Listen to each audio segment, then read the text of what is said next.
Is your church looking for a pastor? If it's not, it has in the recent past, or it will be in the near future. We're going to talk about when a church is looking for a pastor from the perspective of a pastor who may think that, or is thinking that maybe God is leading him to another church. And a question that Kevin Ezel, co-host here on Revitalize and Replant, president of the North American Mission Board, the question he often gets is maybe not precisely this way: is, what can I do? What should I not do? What are some yeses and what are some nos? We got 6 things. Kevin will probably add to it out of the wealth and depth and breadth of his wisdom. He will add a lot more to this than these 6. But we're going to be talking about these 6. This is Revitalize and Replant, sponsored by the North American Mission Board and churchreplanters.com. I remind you every time that we're here to go to churchreplanters.com or go to namb.net and look at all of their resources. Incredible organization that is doing a great work for God and for God's kingdom, particularly in North America, and having a profound influence. So please check them out. Okay, maybe I set you up wrongly on this, Kevin, but I said my guess is you get a lot of people calling for advice when they're looking to be a pastor of a church. Yeah, and people have the idea of, and I'm just going through this, and I really think it's time to transition. Or that's always my first question, like, why would you want to leave? And they'll mention a particular issue that they're trying to work through. And what I've learned to do, if someone says a particular issue, I say, I know 2 churches right now, and they have the same issue, and it just, the names are changed, and whatever the real pain is for you at one church. I had a Miss Williams at my first church. That's years ago. She's dead now, probably in heaven. And then, every church I went to, there was a Miss Williams, but just by another name. And no Miss Novella in the second church. And I actually remember her. I met Miss Novella. I've told me many stories about her. But my point is, sometimes that whole grass is greener, as you know. Sometimes it's just their eyesight's not very clear, because that green grass is someone else's brown grass. You've heard that before. Yes. And it's so true. There's nothing like, when you know your people and they know you, and they round up, and you've invested all those funerals and weddings, and when you leave, you're flushing all that down and starting completely new. And so if it is time, do what? And you're thinking it's going to be better. Yeah, and and maybe it's a greater opportunity. To me, if I had to bet, when I say a greater opportunity, it's always a great opportunity to serve the Lord anywhere. But you have more population, more people to reach, and that's what always attracted me, is the potential. It's a lot like, so often it's a lot like I flipped houses to adopt the 3 children that we adopted, to afford it. And the person who wants to make money and flipping a house, you look for the worst house in the best neighborhood, because that's the biggest gap. And so often people look at something like, I would never want to go there. That's in such a horrible. The church is a horrible past, or going through a challenge, and think, my word, that just means there's even greater potential for it. And you go in there and turn it around. Sometimes guys leave situations that everybody else would dream of. They just go through a pity party and begin to looking at the greener grass. But there is actual times when it's time to fold up the tent and move on to the next territory, but it happens. Too often we move too quick. 2 weeks ago, I was talking to a pastor. The conversation with him was about his sense of call to another church. He specifically was thinking about a church. Hadn't contacted him yet, but is still specifically thinking about that church. And he said he'd been praying through it and wanted my advice. I think he really wanted my recommendation is what he wanted, but I couldn't do that because I didn't know him that well. But we went through this conversation. At one point, I just said, what's your wife say about this? He said, well, I haven't told her yet. I said, well, you got a problem, dude. Oh, my word, yeah. He's already got his mind and his heart in another church that hadn't even invited him to be considered, and he hadn't talked about it with his spouse. Oh, my word. Stop me if I've told you the story before, but I had a guy who wanted to be a planner, and he wanted to have lunch. He came by NAM and met he and his wife for lunch, and I said, well, he's a pastor, and he was looking to leave his church and be a planner. So I said, well, tell me about the first time you shared, last time you shared your faith. And he said, well, now there's a problem. I'm not really good at that. And oh my gosh, they didn't even brought our waters yet. And I said, well, look, if evangelism is not your thing, church planting is not your thing, there's no way you could be a church planter if you don't already share. Because he was saying, I'm just not gifted in that way. All the worst answers. And when she started crying, and I'm like, oh my word, I didn't mean to, I was just trying to be honest. I didn't mean to offend you. She goes, no, you didn't offend me. I didn't want to go plant a church. I told him I didn't want to go to plant a church. And I was like, look, not only are you not evangelistic, you're stupid. You're not listening to your wife. This is Pastoral Care 101 by Dr. Kevin Ezell. Yeah. You're not only not evangelistic, you're stupid. I told him, I said, look, your wife just said she didn't want to do this. You should have never even, we're going to enjoy lunch here, but you should have never set this up. If she's against this, that's just incredibly foolish, Wow. But don't you think? Oh, I do. And I just think it's one of the classic quotes on Revitalize and Replant of the hundreds of times we've been here. You're not only not evangelistic, you're stupid. I love that. I've heard you say a lot of things, Kevin, but that one's going to stick in my mind like a monkey song, like Daydream Believer. So, man, that maybe that'll be why you have the consulting background and I don't. It might be why you had more longevity with pastors than I didn't. Oh, yeah, please make certain your spouse is on board. This is my recommendation. Feel free to counter me on this. But I say most of the time, don't submit a resume or application directly to the church. Oh, no. Desperate, man, no. If a church gets an application directly, they typically discard it. The ones I've talked to, they know that those are not the ones, because you're not looking for a guy who's looking to go somewhere. You're looking for a guy that doesn't necessarily want to go somewhere. So you're looking for a guy that has this well-prepared resume that is attracting other churches, that has 7 recommendations that all came in one day from his friends. From friends. Yeah, exactly. That's what I say. What you have to do, how you play it is you ask a friend to send it, but don't ask 4 or 5 friends to send it. That's just way over the top. So. Yes. And when I've been at interim, I have worked with the search committee if they've asked me to, and they have shown me several people at different points who would have like 10 or 15 recommendations come in. Yeah. And I think that leads to your next point about ask someone you trust to recommend you. I think it's who they get the name from is more important than the name often. Yes. And don't underestimate the relationships that church has. You think, well, I'll get somebody that has a position that's nationally known to recommend me. Those people don't necessarily know that guy. The guy they may know best is the associational guy or another local church. And so, sometimes guys make the miscalculation of trying to get the biggest name, so to speak, they can on a resume. And that's not always the most trusted name of those people. And it may be obvious if you're trying to do a who's who on a resume reference too. Maybe exactly. The wrong way. Yeah. I have a similar situation with requests for forwards and book endorsements.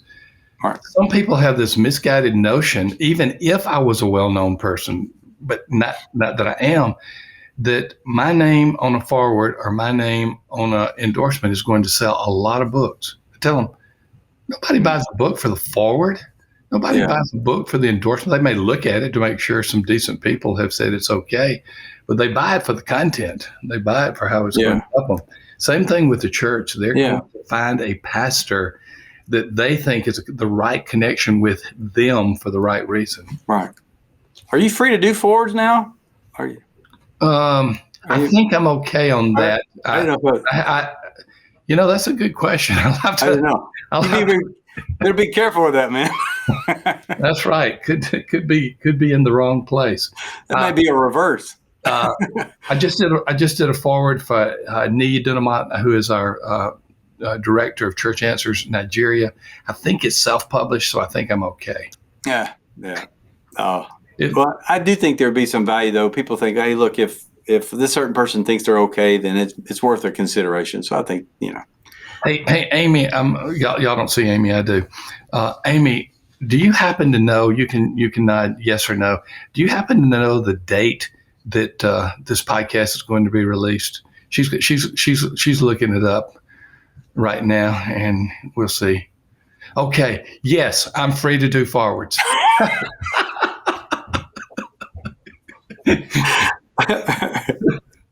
Yes, just found out.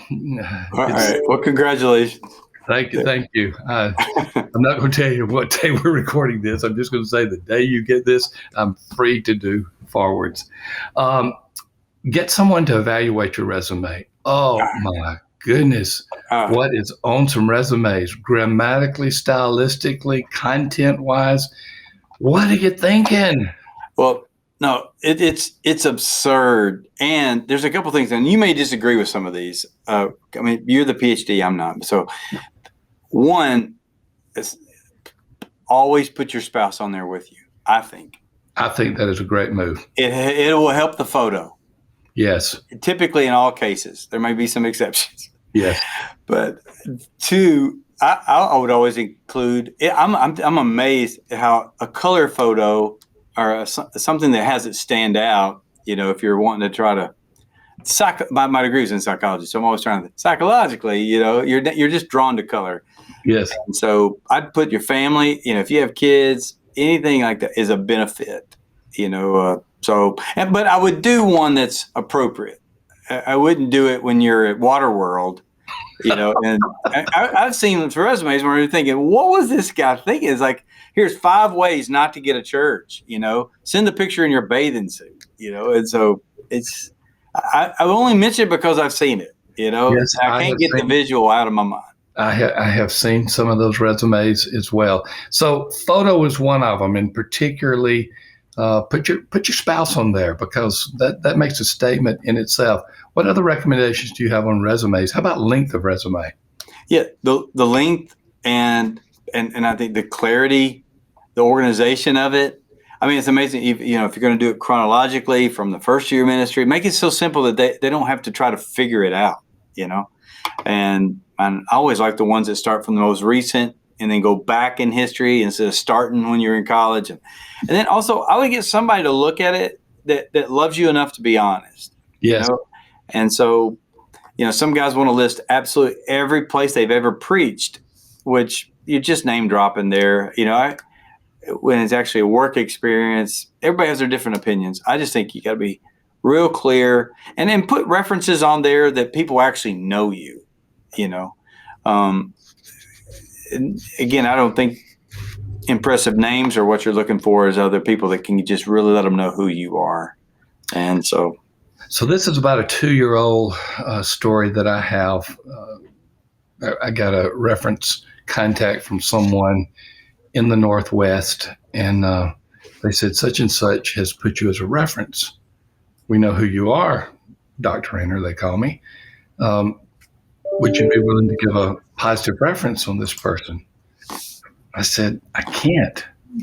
They said, oh, is it that bad? I said, no, I don't have a clue who he is. I did learn after a while that he had taken a class under me at seminary, and he felt that I would be happy to be a reference for him. That brings up the point. In every reference, you should ask someone's permission to be a reference. There you go. That would have been that's obvious, but it's not. Hey, I had, of course, you get so many calls, and you just try to put a little levity in there. I do that, try to make up for any intellectual challenge I have. And so she said, well, I just need to ask one final question. It's sweet elderly lady. She said, one final question. Are there any challenges that you see with him at all? Any issues or problems? And I said, well, there's only one problem is he does cuss when he drinks. I said, when he gets drunk, he can cuss like a sailor. And she said, oh, my word. I went, oh, no, it's a joke. And she said, well, that would be a problem. I went, no. Promise me you understand that's a joke. I have no drinking problem. I dropped that joke like 2 or 3 years ago when that happened because I was like, I felt like I couldn't talk her out of it. Well, you do not want to drink cussing preacher, so you probably did the best thing, Kevin. All things considered, I admit I am a grammar Nazi. I know that, and Amy knows that, and I kill people with that. But I would have someone that you feel comfortable that knows grammar. The number. I'm going to put you on the spot, but do you know the number one grammatical mistake that pastors make on anything they write? No. Random capitalization. They just capitalize words here and there, and there's no rule for it. And that stands out to me. When I was with another organization, I just finally had to say, we can't have random capitalization because we publish things. Yeah.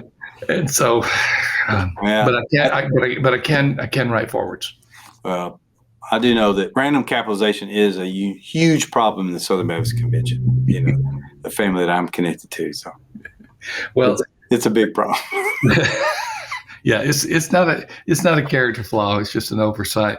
Hey, by the way, talking about Southern Baptists, the most common capitalization problem with Southern Baptists is when they talk about Southern Baptist churches or a Southern Baptist church and they capitalize church. Yeah. It's not part of the name of the convention. Yeah. They capitalize. And I've seen some.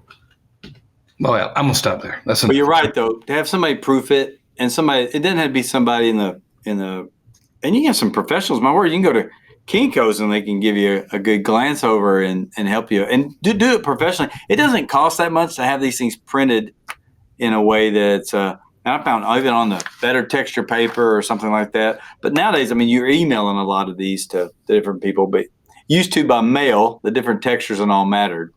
But right. Just take enough time to do it right and don't oversell yourself. So we're in a 3-part series when a church is looking for a pastor. In the last episode with Dr. Ezell, we talked about the time is when the interim pastor wants to become the pastor. This part 2, we're looking at how to be considered to be pastor of another church, and we've looked at 5 issues so far. And then the next episode, we're going to be talking about in part 3 is how to evaluate a church that is contacting you about being its pastor. So be looking forward to the 3rd part of this series. All right, so we'll be talking about when the church contacts you in the next episode, Kevin, but this is our segue. If a church contacts you, respond promptly, honestly. Tell them if you're really considered, if you're really open. If you're not, tell them just get it done. Yeah. Don't enjoy the dating process if you have no intention to marry them. So, right. Oh, absolutely. And I would do exactly what you said. Respond to them when they contact you. Don't wait 2 weeks and say, hey, my resume was sent in. I just want kind of an update on where the process is. And you're dead. DOA on that one. They can't help themselves. They just want to speed along, and so no, you're right. Promptly, and I would also encourage, if you ever serve on a committee or if you're interim and helping a committee, encourage the committee to communicate back to people more promptly too. I was just in a situation where a pastor was just announced, and they never communicated back to the final 3 the guys. Oh, that's notorious. Yeah, and they're just like, they found out about it, online, and that's not fair when you've actually done reference checks on people and things like that. Let them know. That's not right, and you're dragging people along. They're already looking at the average temperature in January, where they're going, and all those different things, and then the average temperature. I love that. Well, you know what I mean. I know what you mean. I know what you mean. But oh my gosh, it's 50 degrees in the wintertime. God is on my own call for this one. That's right. I'm feeling lead. I don't know exactly where, but there will be a palm tree, Hey, Sam, my oldest son, was contacted by a search committee a few years ago, and he didn't say no, but he in fact, he was open, but they never contacted him back. And he said, should I ask anything? He said, absolutely not. They've moved on. Don't worry about it. Guess what? They called him 2 years after he had been at his next church, wanting to know if he was still open. Oh, They had now checked him out. So it had been about 3 years. that they finally got around to contacting him. That's probably the most egregious case that I've seen. Yeah. Well, I just remember I always try to ask, well, can you just, if you would, just let me know where you are in the process so I'm not left hanging. And, Exactly. are we dating? Or are we engaged? Yes.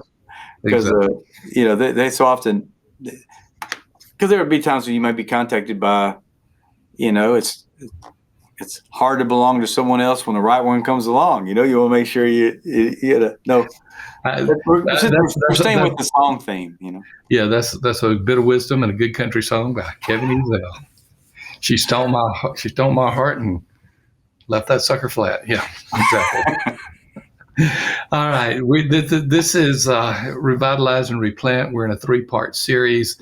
When a church is looking for a pastor, we've talked in the first part once again about if the interim wants to be the pastor. Then part 2 is when a church, when you want to be considered to be pastor in another church. Now join us next time, because this is something that prospective pastors don't always do well. How to evaluate a church that has contacted you about being its pastor. So we'll be talking about that. By the way, thanks for joining us on Revitalize and Replant. Some of you listen by podcast. So you're at iTunes or Google Podcasts or Spotify, some other app. Give us a rating and review there. Some of you are at the YouTube channel and you have the dubious honor of seeing Kevin and me during this podcast. Well, give us a like, subscribe to us on the YouTube channel. Let us know that you're there as well. But we thank you for being a part of Revitalize and Replant. You're going to have a great episode next time, so we look forward to hearing from you then. And as always, we are working together to get churches healthier, and we thank you for being a part of that mission.